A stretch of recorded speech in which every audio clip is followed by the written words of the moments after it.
So,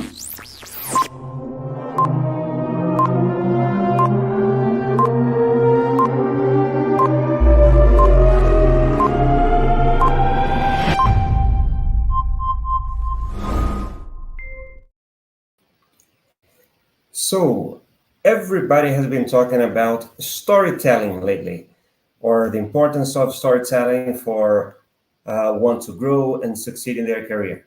Well, that's exactly what we're going to talk about today. Welcome to another episode of the iWorkinSport live interview. This is the show where we talk to accomplished sport business professionals who come here to share their knowledge, their experience, tips and advice in order to help you succeed in your career. If we're just meeting, my name is João Frigerio. I'm the founder of iWorkinSport, and I sincerely want to thank you for being here with us today. If you're coming back, you know the drill. If you're not, let me tell you. Please let me know where you're watching from there in the comments. Okay. This is an interactive session. You'll be able to ask questions, to participate. So yeah, you're definitely very much welcome to do that. If you don't know iWorkinSport, we're a platform to help you accelerate your career in sport. Check out iWorkinSport.com or find us on LinkedIn for more information. There are links in the description. Right. Also, if you'd like to connect with like-minded professionals and have access to some exclusive content like free career coaching sessions, exclusive presentations, I invite you to join us, to join the community at weworkinsport.com. Right. And last but not least, if you can, especially if you're watching it on YouTube, can hit that like button, subscribe to our channel if you're interested in this type of topic. That is really helpful, and share that with your friends too. That would be super cool. Anyway, that's enough about us. Let me introduce my guest from today. Today I have the pleasure to welcome to the show Debola Adebanjo. She's an eclectic communications professional working in sports with a decade's experience in engaging audiences across multiple platforms. Among other things, she covered sports in Africa for the BBC, and currently she is the campaign and international communications manager at FIFPRO, an organization that represents over 65,000 professional football players worldwide. We're going to talk about her career, how the power of storytelling can help anyone advance their careers and their businesses, and much more. So let me invite Debola to join me right after this.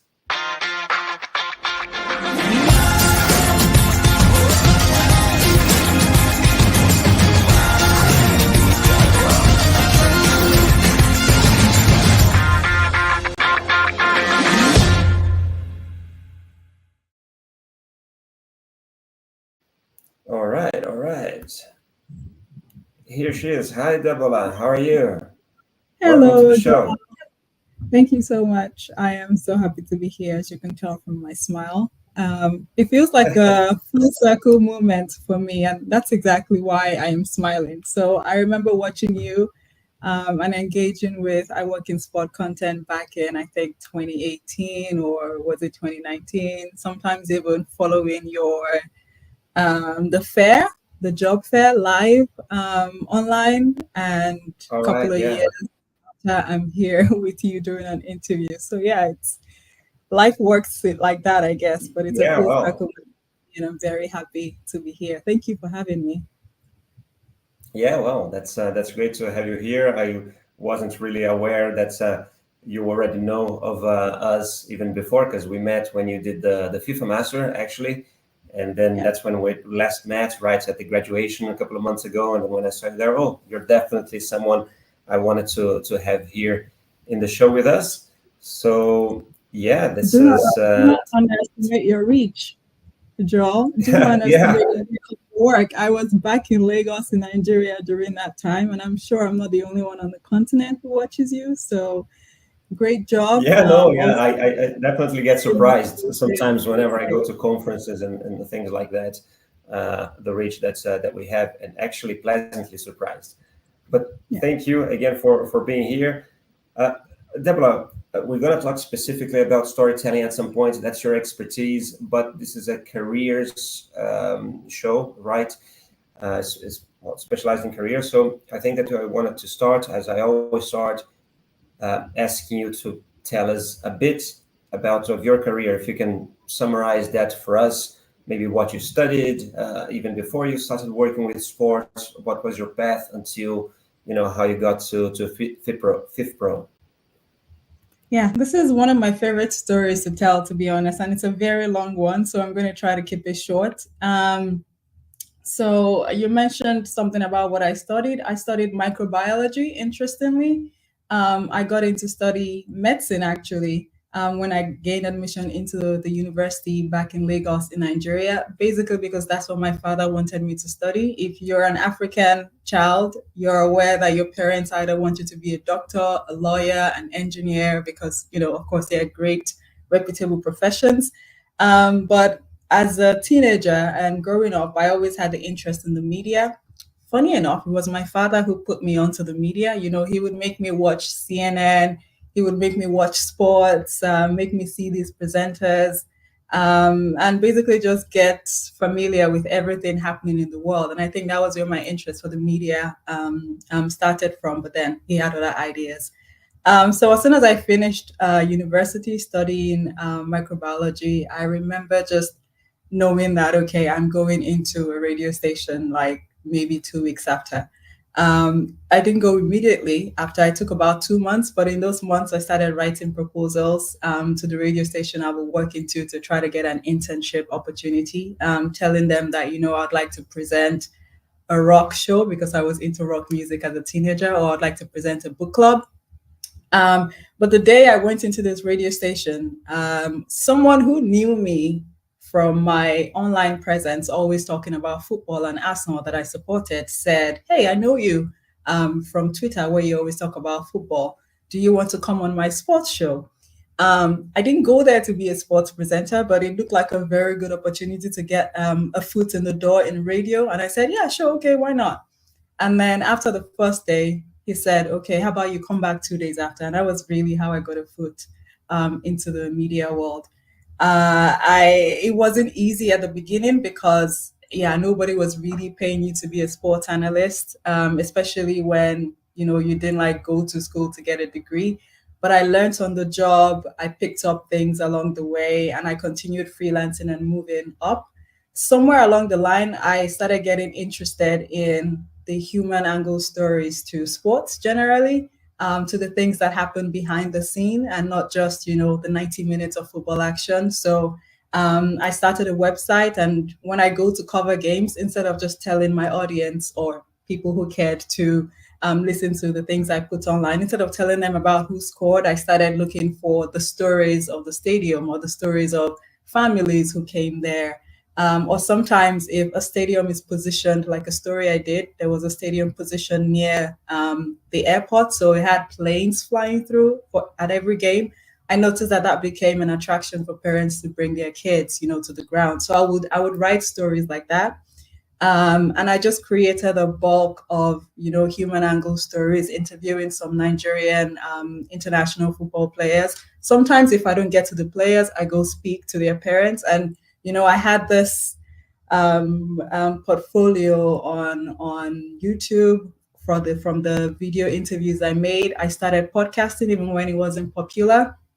And then one day the BBC came to Lagos because they were trying to expand their team across Africa.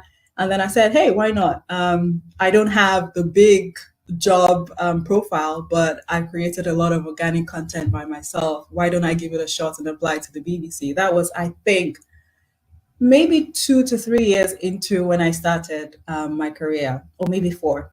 I need to get the timeline correctly. But yeah, the BBC came around, I applied, and I got called back for interviews. And it was very, fulfilling for me when I walked into one of my interviews and I saw them watching some of my YouTube videos of the parents of these footballers that I have, interviewed.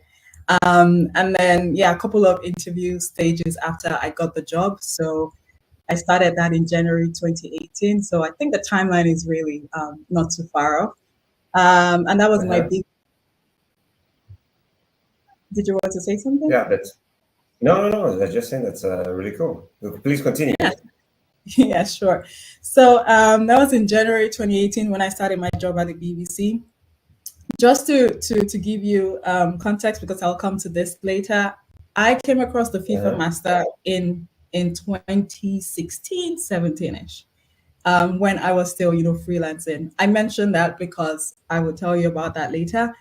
So when I got Mm-hmm. to the BBC, it was another level of exposure to all those human angle stories I wanted to tell. I was able to fully understand what happens in the lives of athletes, able to understand issues like their mental health. Yes, I was telling stories of their successes, their struggles, but I think it opened me a lot more to what the industry is fully like.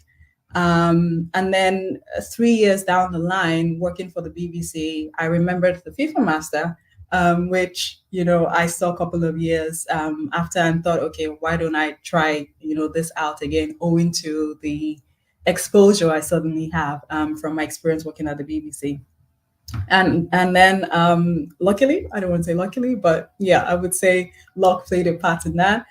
I got selected to the FIFA Master program, which I can imagine anyone who watches this interview series regularly might have come across.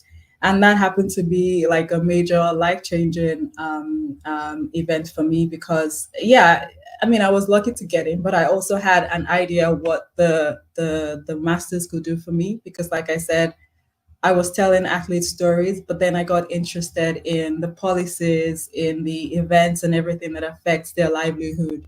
It was like the next step for me from being, a journalist telling these stories. And then I went on a year's adventure, life changing adventure, I must say, with the FIFA Master, gained more knowledge, understood the sports landscape a lot better, understood stakeholders' relationship, still Yeah. with the intention of athletes in mind, because that has been my background. And then somewhere down the line at the Masters, a connection, an alumni rather, sent the class I was in a job opening at FIFPRO, which was the campaigns and internal communications manager. It fit my profile. FIFPRO as well, I will talk about them later, I'm sure, are the body who look after the welfare of football players worldwide, the global union representing football players. So it kind of fits into my background and my interest. And my final dissertation as well at the master's was on athlete activism, which shows how invested I am in the athlete movement. And yeah, after a couple of interview stages with FIFPRO as well, I got the job. And yeah, right after the masters, I started my work at FIFPRO in July 2022. So I think that is probably the quickest summary of my career that I have done. I don't know what's in the air in this interview, but yes, I hope that all of that is something the listeners or the viewers rather can piece Uh, together. yeah. Listen, this is great. So while you were talking, just so you know, there's some people already saying hi here. Well, there's Erica just across the house, but there's Mohammed Sar already has a question. Mohammed, stay there with us. We're gonna get to your question in a bit. He's watching from Spain. There is a Bugla Lamala, sorry, man, or so if I killed your name, from Algeria, saying that's amazing. NP in Portugal, Marcel in Poland, Abi, hey, it's a FIFA Master alumnus actually watching in Dubai. There's a few more people. If you want to, leave a note there for us, that would be great. Um, Actually, before we talk about other things, I mean, what was well, curious to me while you were explaining sort of your journey, it seemed quite smooth in a way that it all made sense. One step after the other, you get some lucky breaks there, but obviously there's a lot of investments from your part too. But you have all those traits that we link to being hard to work in sport, right? you're a woman, well, you're a black woman coming from Nigeria. Now you're in Europe without an European passport, right? So, and that's one of the things that people, especially people that come and do masters and try to come to Europe, find it's a very difficult. So I imagine that you also had to overcome many challenges, right, to get to where you are. Maybe you can tell specifically about that. I don't know if you have some piece of advice to some people. They might find it very interesting and useful how you actually managed to overcome some of those challenges. Yeah, thanks for that. It sounds smooth indeed. And I think the reason it sounds like that is I have mastered telling this story and having moved across, but I think it was far from being smooth. To start with, yeah, I had parents who didn't necessarily see this or sports generally as a career for me. They were supportive, yes, but it's different when you have maybe people or friends or family who have like told that path before and then you can follow. I didn't have any of that, so that doesn't make it easy at all.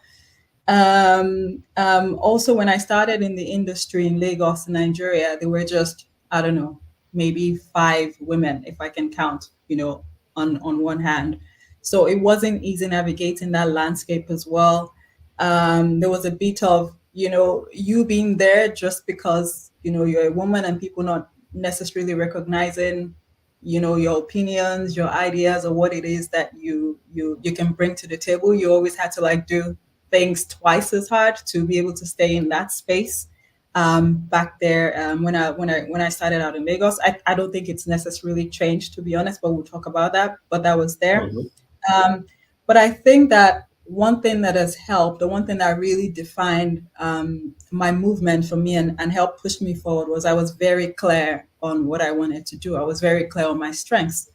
And I think, seeing how broad the sport industry is, there's so many, and that's one thing a program like the Masters, gives to you, shows you those areas that you never even thought you could work around in the sports industry. So I feel like the fact that I had a clear vision, I was great when it comes to communications, storytelling, content creation, just basically helping making people feel good about whatever it is they're watching or whatever it is they're engaging with. I think once I knew that was my strength, I just went for the things that could push me to the next level there. Okay. When I started, yeah, maybe that's a good place to start. No, that's great. I think this thing of knowing what you want or the path that you want to follow is definitely a big strength and definitely something that a lot of people that come to invest in education, come abroad and want to do these things don't have. Sometimes it's actually the opposite, right? There's so many things that they're also learning possibilities, and then they don't have that clear path in their heads. It's really cool what you said. I don't know if you know but you know that's in addition. Well, we have a few things in common. In addition to have done the same masters, I was also a journalist in Brazil, and but unlike Yeah. you, I came here because I didn't want to work as a journalist anymore. I really wanted to do something more in the in the organization of sport. Funny that you can take someone out of the communication work, but it's really difficult to take communications out of someone Yeah. because here I am, right, still doing this podcast and working with Yeah. communications Yeah, somehow. totally. I Talking think about there's a that, lot of skills. I was just going to say, I think as sorry. a journalist, I was saying that as a journalist, you gain so many skills, transferable skills, that just makes you valuable in several industries. I would argue. Yeah, well, I hope so. But I think this is a good segue for us to finally touch on, what we call this conversation, talking about the power of storytelling, right? So why should we pay attention to that? How can that help someone in their career, in their life? Yeah. Without going broad, if we have to do it, if I have to be very specific, I think storytelling is literally in every day and how we carry ourselves. Storytelling is in the content you put up on your Twitter, on your LinkedIn, on your Instagram. And if you're thinking of, moving your career to the next level, I think these are, I think, tools you should be using to help portray yourselves in the way you want to be seen, whatever way that is. And I think you need to also understand the type of people that are coming across your content to start with. Once you have that, you can also, with that in mind, tailor, whatever it is you want to put out to help, portray what you do for work, what you do in your free time aside work, and basically just take people on a journey, take people on a path to help them see exactly the vision you have, not just for yourself but for your future altogether. And I think that helped me along the line, because I mean, I have an affinity to always share the work I'm doing. I don't know why I started that. Maybe it's just the journalist, or the content and the content creator in me. But I noticed that at several points when, for instance, I started the masters and needed to raise a GoFundMe account, to fund myself through the masters, I could hear feedback of people saying, "We've seen your journey from 5 years before. We see what you're trying to do. We see what you're trying to achieve, and this is the reason I'm supporting you." So it has to be something that you think about, like something you actually, I don't want to say a strategy because it's personal, but if you're great, for instance, at writing about things around you, in the industry that you're in, or you have a unique point of view, these are things you need to put out, just in case someone comes across it. I think when people come across it, they don't necessarily have to react immediately, but it stays at the back of the mind. That's what good storytelling does. And then over the course of a period, you just become a name. You become someone people can relate with when it comes to that topic or whatever it is you're trying to pass across. Another thing I did around the period that I know really helped, not just my personal brand, but helped me in this journey, was creating a website. And I remember just basically showing people all the work that I've done and piecing that information together, and being one of the first things you would see when you come across me online or anywhere else. And I think all of those things definitely helped, because people could see, people need to know what, when you're creating your opportunities, particularly, people need to be able to say, okay, we've seen that. We have an idea what you can do before they even speak to you.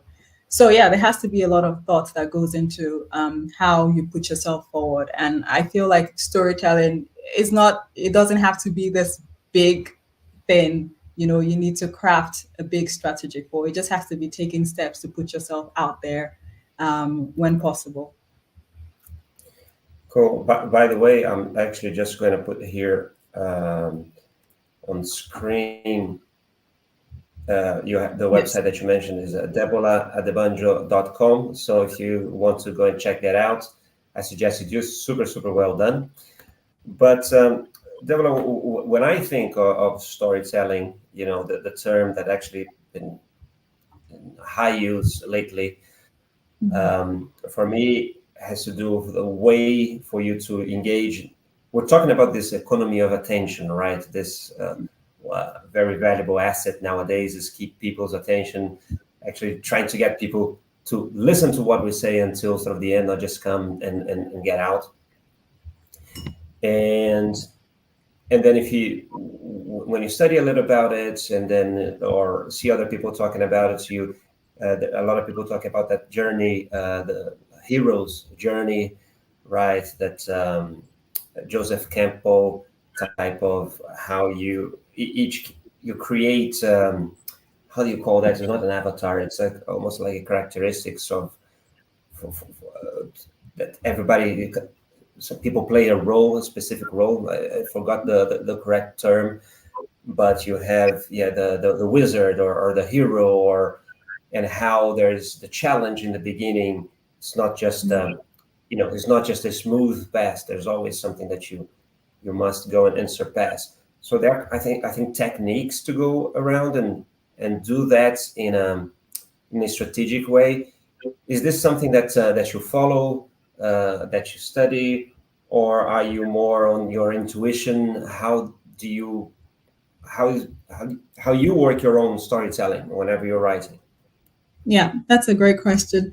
I feel like you cannot be a good storyteller without consuming a lot of content. Like you need to see what other people are doing. You need to, I want to say, constantly be on the watch for things that are out there, um, to be able to pick up one or two things and see how you can create something that is unique to you later on. And we know that we are at this age where, yeah, the internet and social media is very big. We've seen the rise of TikTok, which is not slowing down. We've seen how video content and the creation has, morphed through the years, from short form content to long form content. And I feel like you need to be present. You need to actually consume this to be able to make this. And yeah, it's just about finding, number one, understanding the audience, understanding what they want to consume, understanding where they are, and then creating something that fits into the message you're trying to tell. Um, I think the biggest trick really is humanizing whatever it is you're doing, putting a face to your story. A lot of people do not like to be seen. I mean, you don't have to be on the camera every time, but putting a face to your story, um, um, feeling comfortable sharing exactly what it is you're going through, in ways that are comfortable to you, of course, and basically just humanizing yourself. I think the most powerful stories are the stories that people can see in themselves in some type of way. People can relate with. So yeah, the trick really is to, and I don't think we're at a death of content, so to speak. Like the doom scrolling on our thumbs is right there for you to consume a lot, but it's just about paying attention and seeing how you can further humanize whatever it is you're trying to tell. And a big example of that, if I can reference it, is the work we do at FIFPRO here, which also has like given me a different way to think about content. So usually I would work with athletes. I would let them tell me, what it is they're happy about, what it is they're sad about. But then I had to work on a bit where I am trying to translate policies that I'm not even 100% familiar with, to the regular audience. I don't know if Mhm. anyone out there will be interested in watching a video on how, or maybe interested in reading an article or a big report on how player data are being used. But if I were to tell that story, I need to do it differently so we can still engage and you can understand fully, what it is, something as technical as data, how it's being used, and how it affects the life of footballers, works. So yeah, and the trick really is just humanizing everything. In that way, you would either use a player to tell their story of what that concept means to them, or you use a human face to explain it. Me explaining it to you this way, and then it's just about adapting the format you want to use to that. So yeah, I've noticed now, especially when working with more complex issues, that it's all about making it simple and humanizing, the story. Yeah, yeah. By the way, for those that may not be familiar with FIFPRO, perhaps you can explain a bit what that is and a bit more of your work there, because it's campaigns and internal communications manager. So Yep. when we think about internal communications, it's really within, um, yeah, well, the company, but is campaigns for outside. So tell us a bit about what FIFPRO is and specifically your work there, please. Yeah, that's a good place to start. And yeah, we still get that question, who are fifth row? But I think in the last couple of years, we now have, a very robust team doing amazing work, across men's and women's football that has put us more out there. But for anybody who still do not know, FIFPRO, the Global Union for Football Players Worldwide. We're the voice of footballers advocating for issues that affect them. So many issues that you might not even be aware of around their working conditions, around their match schedule, sometimes around mental health, around social abuse, some of which are familiar issues that lots of fans might know. And we do this work in different capacities through organizing with the players, through communications by getting this message out and getting stakeholders being involved. And FIFPRO has 66 member unions, player unions across the world who are in their network, to simplify that. And they, as the parent body, basically provide these player unions with resources, and also learning from these player unions, because the way football is structured across the world is, of course, very different. There are cultural differences. So, yeah, that is FIFPRO in a nutshell. It's a lot deeper than that, but I think I can summarize it at that. And my role within the organization is the campaign and internal communications role, as Joel rightly said. The campaign is a bit more creative, think of it like that. And then the internal comms bit is the functional bit. So I mentioned our member unions. How do we ensure that they're aware firsthand of the work of FIFPRO? How do we create that channel where they, who are closer to the players on a local level, can exchange resources to see how we can further organize better on all these issues that we're trying to make better in the lives of footballers. So that is the internal communications bit of my job. The campaigns part is, I'll say, more fun because I'm doing a lot of storytelling there. I talked about these, issues, social media abuse, mental health. And so how do we create content? How do we tell stories that connect to the audiences on what these issues really are? What I've discovered is it's very multifaceted, in all these issues are much deeper than we think they are. There are so many phases to say. For instance, you see social media abuse and fan violence, for instance, at the stadium. You might not be aware, of the support the players get behind the scenes. You might not be aware of the roles of, the tech companies into this. You might not be aware of the roles of the player unions into ensure, or maybe even the fans, the fan associations. How do we tell stories that reaches, all of these stakeholders? And how do we connect the message to the audience to ensure that they are aware of how this issue that they might be perpetrating or they might be involved in or creating that environment for affects the players? And that's where my role as a campaigns person really comes in, and it goes in and out because there's several projects going on across FIFPRO, and I work in a team of 8 people, by the way, in the communications department. And yeah, it's always very busy, I would say, because of the And what's roles. the favorite part of your job then? What is it that you like the most about it? I think it's when players come into the office and I get to speak to them and interview them, and then create a story from whatever it is they have to say. It's different this time around because they're telling us a lot of hard hitting stuff. They're giving us information, that you probably will never hear on the news or anywhere else. But it's just creating that connection. Like I said earlier, I think the foundation of my career was built on hearing from these athletes who are like at the center of the sport, creating connections there, and knowing well that the work we do at FIFPRO is centered around them, and it's their voices who can actually push these messages forward as fast as possible because of the following they have. Just being able to, listen to them, hear what they have to say, make them feel comfortable that their voices are going to be heard, and they are safe through FIFPRO. Yeah, it's something I really, really enjoy as well.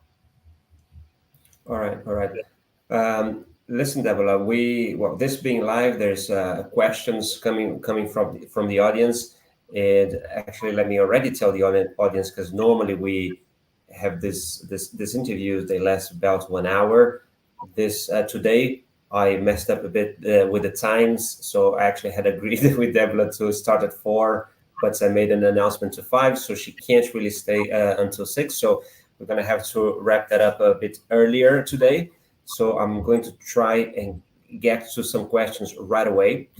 I will start with one really talking about storytelling and other things.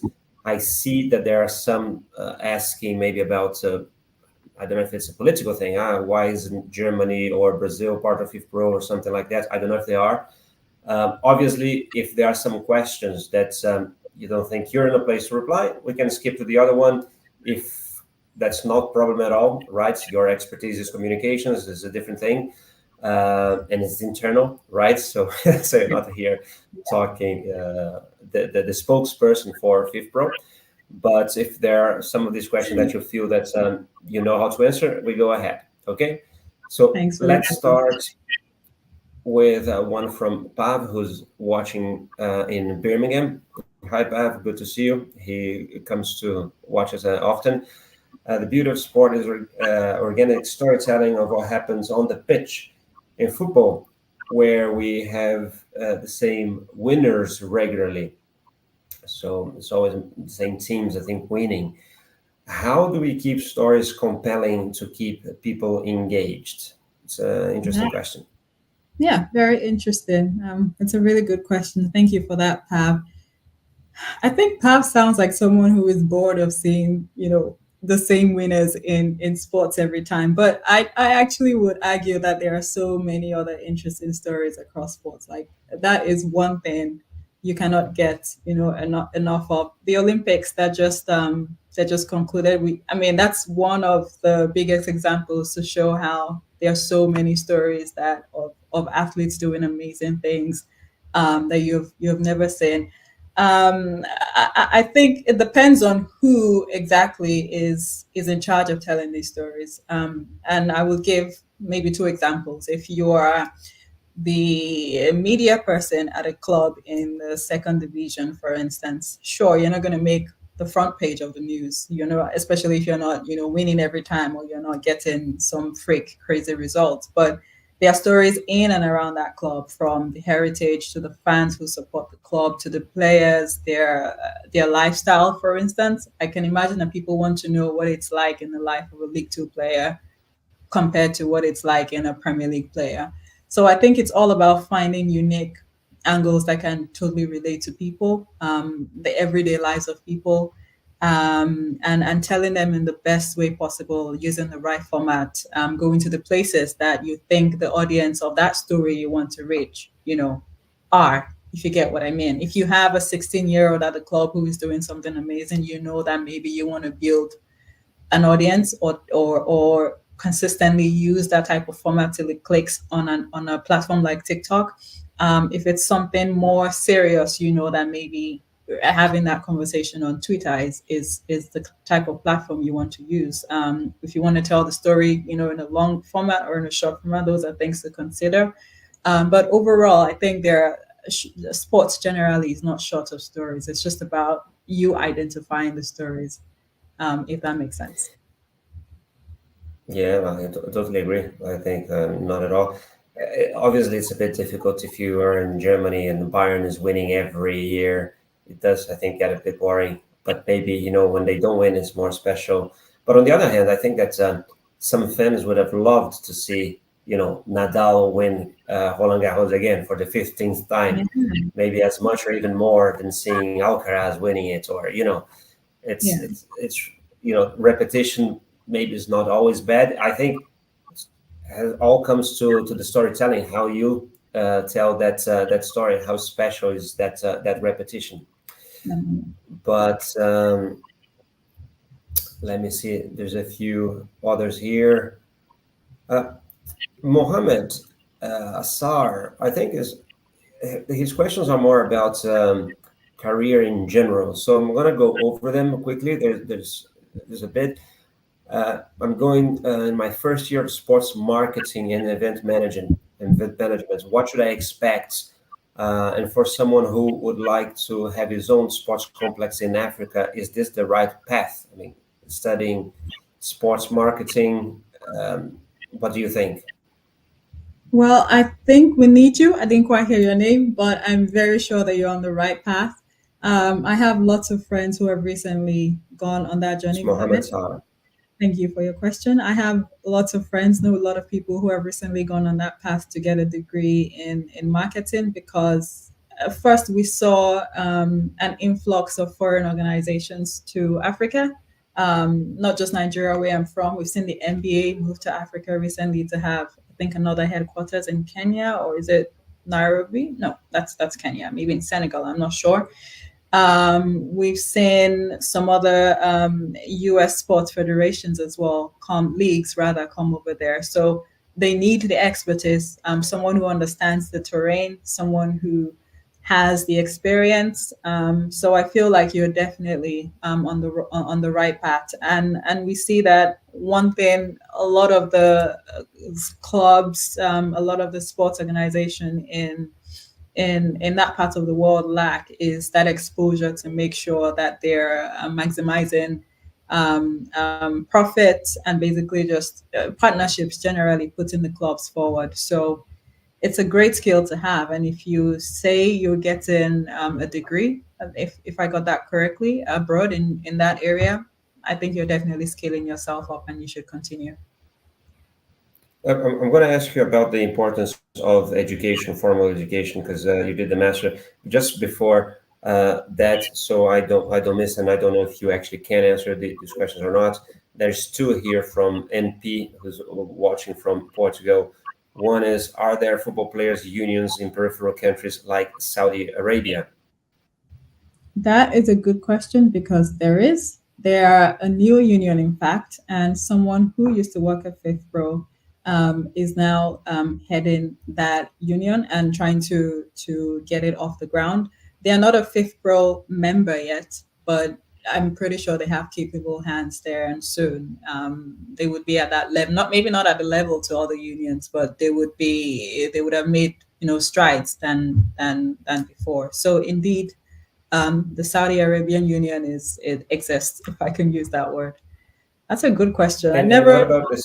The sec- what about the second question from him? At least he says that countries like Brazil and Germany aren't represented at FIFPRO. I don't know if that's correct or not. So, any That comment on is that? correct. That is correct, and I should not have a comment on that. Mainly because I do not know why we do not have unions there, but I know it's probably in the works. But you're correct for us that there are no unions there. We hope that there will be Very though. good. Very good. I just want to be conscious of time. I had so many other questions. I might actually invite you for a part two, Debola. But before that, before I let you go, um, tell us a little bit about the importance of formal education. And we're talking about you also have your education as a journalist, and then you came and did a master's degree. How does that how did that help you in your career, or what's the importance of that for you? Yeah, as someone who is not a big fan of classrooms, I think the knowledge the FIFA Master gave to me is something I probably would not have gotten anywhere else or learned on my own, picked up on the job. I think there is just that exposure to the sporting industry, just that exposure to the different players in the game, the stakeholders in the game, and how they work, what their interests, what their mission, what their vision is. Totally like gave me a brand new outlook on the sports industry in general. So from a knowledge point of view, it is fantastic. I also think that the network you make in those periods, even if it's just new friends, I think that's just as great because I didn't think I was going to get suddenly 20 plus new friends at the masters in different parts of the world. So those are just some of the benefits getting a formal education would. But I think the knowledge from a place to start is just very immense. You will definitely not regret it. Very good, very good. Listen, there is another question here from Mohammed. He is actually saying that he's a former athlete, would like to be sportive director at an European club, working in the recruitment department, I think scouting then for transfers, and maybe work at FIFA or CAF. What's job you propose? He continues. There's a second question there asking what are the top jobs in football industry. Just because we're conscious of time, what I'm going to tell Mohammed is, Mohammed, connect with us. We have a group on LinkedIn. there's a lot of people that can share knowledge about that too. We also have this community called WeWorkinSport.com. You have a bit more contact with us. There's some people that are actually part of a WhatsApp group. There's a link in the description as well. There are several recorded coaching sessions there. There will be other live coaching sessions that you can participate and ask questions specifically about that. And I hope that we'll be able to do that for you then, semi-private, and if we had more time, we could expand on this. But as I said, I promised to let Debola go early today. Debola, I think we just hit here 5:45. I'm really thankful for you to come. I think it was a lot of we unpacked a lot of knowledge there. Thank you. Definitely, I think we could stay longer. I wish I could stay. Maybe let's talk about when we do another season. I invite you again. We continue the conversation. That would be great. I think she just disconnected with the internet there. Still here? No? Anyway, I think I just lost Debola. I think there's one more comment coming.